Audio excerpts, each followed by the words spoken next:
In one place this weekend, the Silicon Valley Auto Show. ABC 7 News South Bay reporter Zach Fuentes reports a futuristic car that can drive and fly is stealing the spotlight in Santa Clara. The cars and now the crowds have all arrived at the Silicon Valley Auto Show. The consumer can come here and experience many different vehicles all in one place. There's no shortage of impressive-looking cars here with all kinds of innovative technology. But one of the ones getting the most attention at this auto show is the Aleph flying car. It's a regular electric vehicle with one more function which none of the cars here have. It can actually vertically take off and fly forward. The San Mateo-based company said it conducted a successful test of its flying car in a city environment this month. People do not believe it's a video. People think it's a CGI.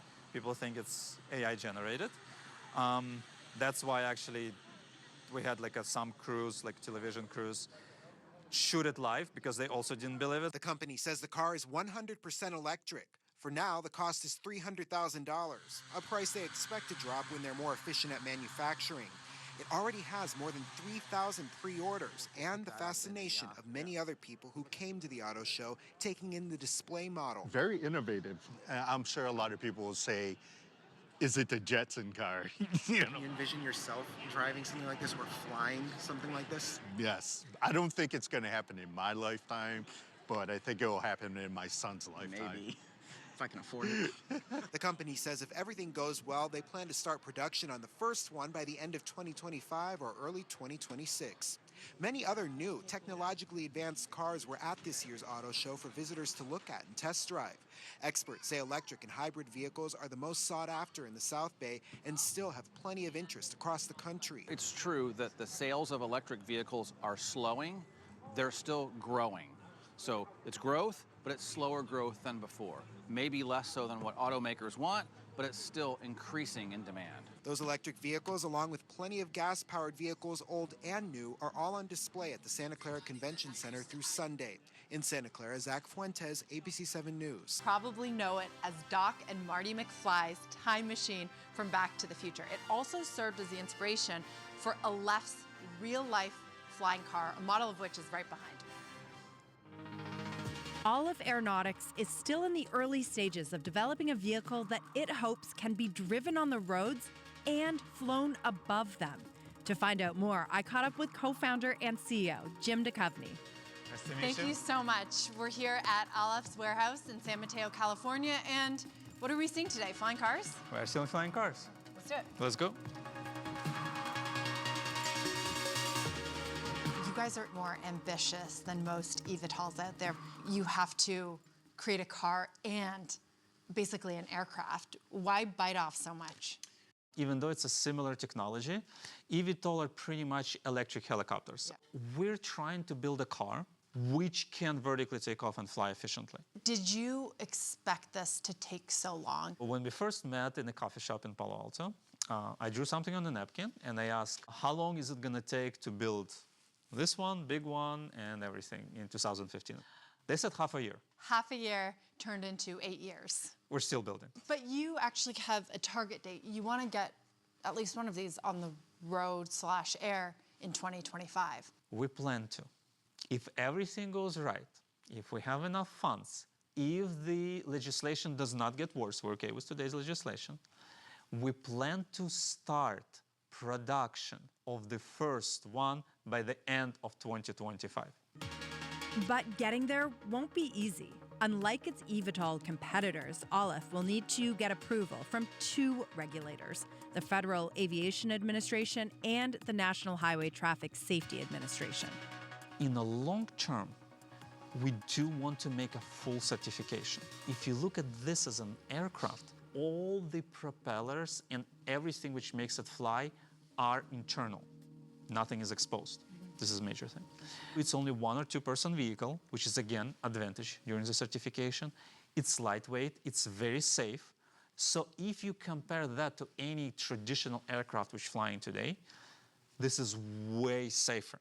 So in the long term, we also have an easier way of certification because we thought about all of this before we started building everything. Alongside certification, of course, Aleph needs funding. So far, its most notable backer is venture capitalist Tim Draper, who who was an early investor in both Tesla and SpaceX, and perhaps most notoriously, Theranos. Tell me about how you started to raise money for this. It was a cold email, right? Yes. Who was that to and what did you write? So I thought about the biggest name in the world, which I knew, which was Tim Draper. How long from that cold email till he wrote you a check? How long did that take? Surprisingly enough, that was almost a year.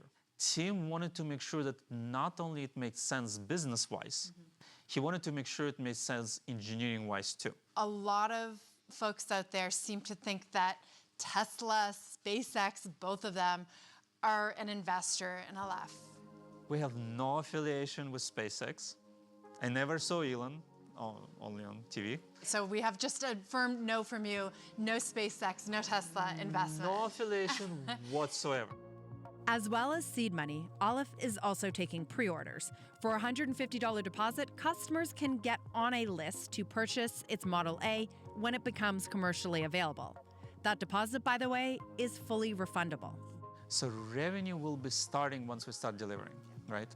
We have already 3,000, and the number keeps growing, right? Of pre-orders. Of pre-orders, correct. Let's talk about the price tag. Sure. 300,000 when it comes out. Yeah.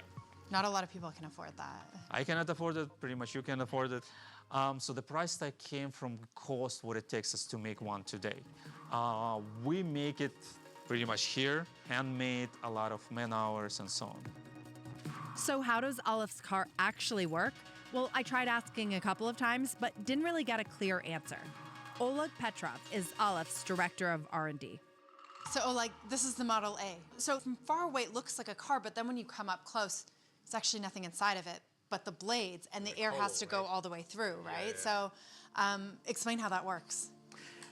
Yeah, so because we had to do that, right? Because it's a vertical takeoff, and here where that area matters, that's what creates thrust and it lifts it up in the area. And we are very efficient because we're very hollow. We are very efficient in that and very lightweight. We have to do it, and also when it flies, it goes this side looking forward. This side looks forward, so it moves, as you were telling me. Air goes through. So I can see there's 1, 2, 3, 4 blades here, and then there's 4 more in the back, Same right? on the back, yeah. And does it all have to balance? Yes, there's going to be a lot of more mechanics here. It's not just the motors and propellers, like a little special mechanism. We have a lot of like surfaces. It's much more complication than it may look like. I still wouldn't say I fully understand how the technology actually works, but perhaps that's still proprietary information at this stage. All I know is that we did not get to see the vehicle actually in the air or driving on a road. So there you have it, guys. This was Aleph's facility that is creating the flying car that we have really imagined for decades.